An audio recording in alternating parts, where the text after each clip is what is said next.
So you're shopping for a subcompact crossover and you've set your budget at about 35 grand before tax. That kind of money can go a long way in this segment, but it can also take you to vastly different places. And a great example of how different they can be are the two top trim crossovers of the cars we have here. So we have the Kia Seltos and the brand new Toyota Corolla Cross. On paper, they look quite similar in terms of space and execution, but once you start digging into the details, you'll really start to notice how different they actually are.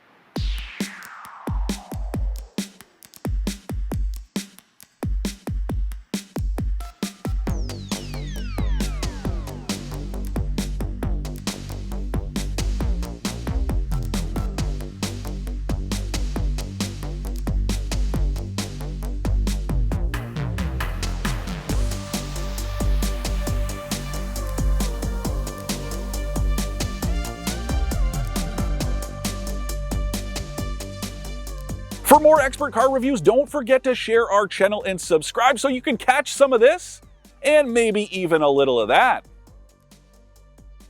Okay, first of all, what a difference a day makes. I was shooting out here yesterday. It was like 15 degrees. Yeah, it was windy. But now it's like a blizzard? Oh my, Canada in spring. This Gotta is what love we have it. to deal with. Anyways, let's talk about this Seltos, starting with the interior. I think that's a great place to kick things off. I love the interior. So there is a decent amount of hard plastic, but they do some really interesting things like with this grille covering. They add some interesting textures so it looks a bit more upmarket. I generally really like what's going on in here. And on top of that, this burgundy upholstery that's new for 2022. I love this leather. It is such a fancy color. It's fake leather. It fooled me. Gotcha. Damn, that's Gotcha. nice. Yeah. Also, this pattern on it, Yeah, it it's looks really super, upscale. Like, super cool. this is something you would see in a much more expensive car. I did get some garlic sauce in the perforations. Were you eating pizza while you drive? No. It was a falafel. I got a little garlic sauce in there, so, you know, that was trouble. But otherwise, I do really like it. Okay, so if you eat in your car, you might want to be careful because the garlic sauce might get in the preparation. Take it from me. So let's talk amenities. I think for the money, Kia packs in so much useful stuff into this top line Seltos. I think they pack in a lot of value. Heated seats, ventilated seats in the front. Heated rear seats? Yes, and I love that. And I feel like that's something that is so rare in this segment. It really makes it stand out. And a head-up display. And the other thing is, and I did mention this in my individual Seltos review that you guys can watch, should be ready shortly on the channel, that the fact you get all of it in this vehicle, because some others, like I think the Mazda CX-30, you can get a head-up display, but you can't get heated and ventilated front seats and heated rear seats. The only other one that you can get all of that stuff, I think, is the Hyundai Kona. And I mean, go figure, they're related. But the point being, this thing is just decked out for 35 grand before tax. You're getting an awful lot of vehicle, including what's under the hood. That's true. So it has that awesome 1.6 liter turbo engine, which I love. It makes this thing really peppy, but I never remember the numbers, so you go. 175 horsepower, 195 pound-feet of torque, 1,500 RPM. So it's nice and low in the rev range. And wherever you're driving, we have it in smart mode. And that's kind of cool too, because it's like an eco mode, but then if you need a little bit more pep, you can get it. So we're coming up a hill here, and I can step on it and actually That's pretty good. gets up and goes pretty good. This is the same engine that's been used in stuff like the Hyundai Elantra N-Line, and with good reason. It's got that just little hint of sportiness, but it's also fairly efficient too. This thing's good for 8.7 liters per 100 kilometers combined, which is competitive. I've been doing way better than that this week. I was down at 7.7 when I did my evaluation drive. You drove it a couple days later. You actually lowered that score a little bit. I don't have a heavy foot like you. I don't know. They do call you Leadfoot Lie. Another thing is that this has all-wheel drive and it's a lockable system, which is really cool. That's rare. And Kia's been doing that for years, which I do think is really neat. So there's a button down here. You can hit that if you do want to engage all-wheel drive because you're driving around on a day like this, maybe some country road that hasn't been plowed and you're heading towards your driveway. Well, it's nice that you can engage that all-wheel drive system because it does prioritize front-wheel drive, as it should in the name of efficiency, but it's rare that you're able to do that in a crossover like this. Very true. The other thing I want to point out is that I really love the layout of all the infotainment controls. I love that So it has easy. this layer of physical buttons that you can use, really good shortcuts. One thing Kia does and Hyundai that I love is that they have this little programmable star button, and it's basically, you can program almost any function. I like to program it to bring up my Android Auto or Apple CarPlay. Hold on though. Interesting fact. You Tell can't me. do that here. Why? For whatever reason, that's not one of the... But in every other Kia I've driven, it's been that way. Yeah, and then the other thing is the mode button you can, and if you look, I can go here and have it on phone projection. Well, guess what? In this one, doesn't work.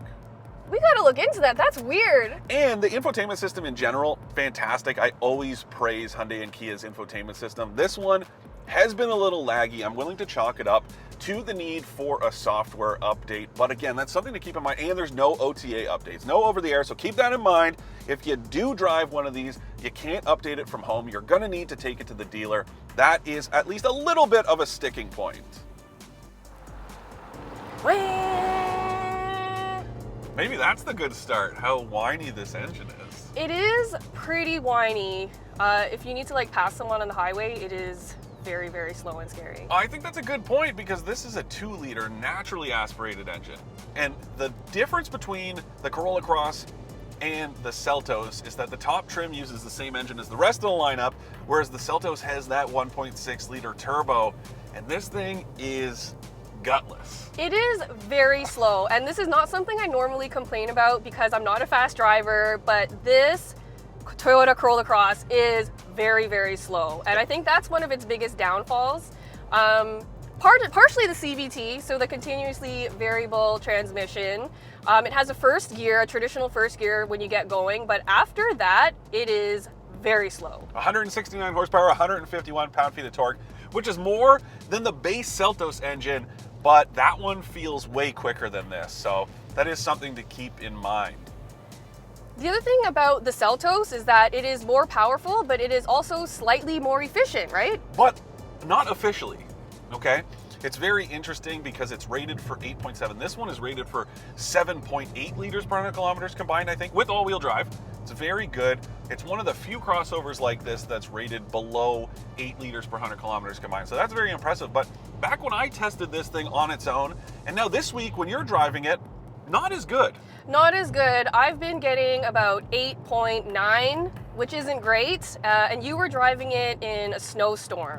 Yeah, totally. So that was kind of like the justification. Conditions have been okay this week. So the fact that you're doing worse and I've been doing better, even now that I've been driving it for the full week, we've shot that standalone review and it's still right around the official combined average of 8.7. This one you're doing worse. And mostly driving highway. Yeah, very disappointing. Again, with that, the lack of power. The all-wheel drive is great. I do like the way the all-wheel drive system works. I do find it just a little bit more responsive than the Kia as far as the all-wheel drive and the way it reacts, because I had it in that really snowy week. I really got to put it to the test. So that is something in its favor. But yeah, overall, not totally stoked on the mechanical side of this Corolla Cross. And then as far as the interior goes, it's kind of hard to remember that you're in the top trim here. It does feel a little bit cheap. There's a lot of hard plastics. They don't do as many interesting things with the texture as the Seltos does. And so it does feel a little bit lacking. Like there's nothing inherently wrong with it. It just feels a little bit budget. Yeah, like this is synthetic leather, just like it is in the Seltos, but it feels kind of cheap.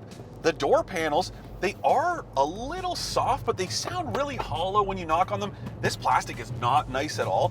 And that's my other beef, is that Kia has kind of stepped its game up as far as interior materials. No, it's not quite top of the segment, but it's better than Kia was. Whereas in here, it definitely feels cheap. But some stuff that's cool in here, you gotta talk about this next to the rest of the Corolla lineup, because this console has been reorganized. The heated seat switches are nice and accessible, whereas like the sedan and the hatchback, They were like hidden under there. oh my God, it was like one of those mystery boxes. You didn't know if you were gonna stick your hand in something creepy or you were actually gonna hit the heated seat switches. So weird. So I like that this has been brought forward a little bit more conventional, but Everything else in here is very user-friendly. Like, it requires no learning curve at all. You get everything immediately, everything's clean and laid out, very easy to use, love it. Same with advanced safety.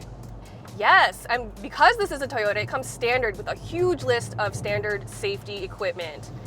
This is the top line XLE model, which means it adds useful stuff like blind spot monitoring, which I love, emergency braking, which is fantastic. What else? Well, so one thing that I don't like about this, and we just talked about it in the Seltos, is that there's a separate lane keep assist as well as highway driving assist. Here, it's Toyota's lane tracing system, which is a lot more like highway driving assist. There's no conventional lane keeping. So it's either got steering assist or you get nothing.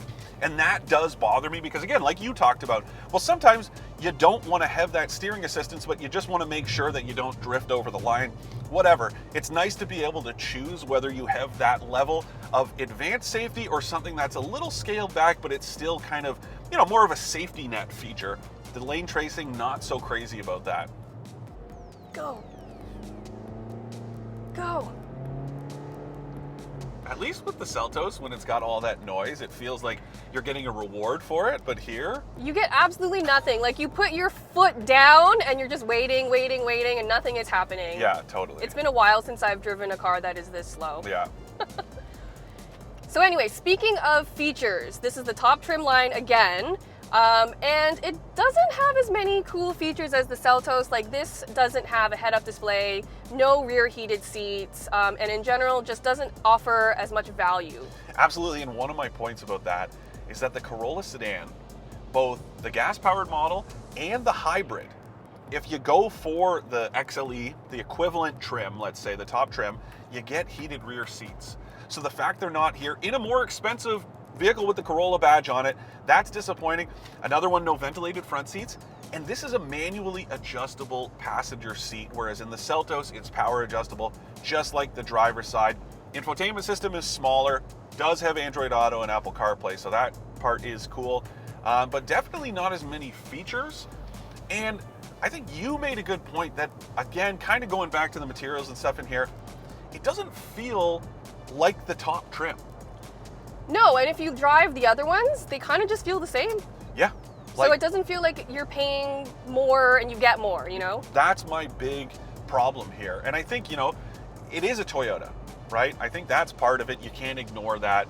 Reputation for reliability, that longevity, that's obviously nice. You know, just the comfort you're going to take from that badge and the Corolla name. I think Toyota's leaning on that quite a bit. But dollar for dollar, this just does not feel like it's on the same playing field as that Seltos. Yeah, and that's what Kia does. They just push the line when it comes to value and features, and they've been just killing it in a way that Toyota just hasn't been able to match lately. Very true. But, you know, two ways this does compete very much with the Seltos. One is drivability, which surprises me, and we can get to that in a second, but the other one is space. They are almost identical as far as interior dimensions go. You have tons of room, even with this. I've got tons of room, but I'm small, so it's not really a big issue. Can you sit behind yourself here? I can. Not quite as much space in the back, but close. Cargo room, very similar. Again, the Volkswagen Taos, that's, you know, the new segment champ as far as interior room, but it is a little bit bigger. But for the footprint of this, very useful space. It's got those roof rails, the Seltos does too, and then drivability. I do like the way this thing drives, but I don't know how you feel about it. I actually really like it. So to me, it feels like a hatchback, maybe with a higher center of gravity. It drives really nicely. It's nice and smooth, not too crashy. And in that sense, this car feels a bit more high level than maybe the interior might suggest. Absolutely, that part is true. The ride quality is really nice. Steering's pretty vague, especially compared to the Seltos. But generally speaking, I think this is easy to drive. It's not very noisy. You know, it's pretty mellow. The winter tires, you can hear them, but just overall, I do think it's got a nice quality as far as the drivability and that side of comfort. Seat comfort is really good too, and the Seltos is not as good. So that part is nice. It's not that the Seltos is like head and shoulders above this thing in every way. It's just that I personally think it's a pretty clear verdict. I agree with you for once. Write it down because it never happened. You guys take note. not often that we come to this kind of agreement. And again, it's not against the Corolla, right? It's not Because against it's very good. It's just like, we're here to give you guys our advice based on, hey, what are you going to get the most for your money, the most value in this segment? If we're talking about subcompact crossovers, the Seltos really is still at the top of its game. To recap, we love all the great features you get with the top trim Seltos, as well as the turbo motor and the burgundy interior. We don't like the clunky dual clutch transmission or that the seats aren't especially comfortable. When it comes to the Toyota Corolla Cross XLE, we like how efficient it is, that it's nice and user-friendly, and the overall ride and handling. We don't like how terribly slow it is, the limited features you get for the money, and that it looks and feels a little low budget inside. The Toyota Corolla Cross is a perfectly capable small crossover that gets a lot right and makes great use of its small footprint. But for 35 grand, I just can't help but feel like it doesn't offer as much as the Kia Seltos does. From all the extra amenities to the turbo motor and just its general character, it really does feel like you're maximizing your budget here. If you're looking for the most bang for your buck in this segment, the Kia Seltos SX Turbo is absolutely the way to go.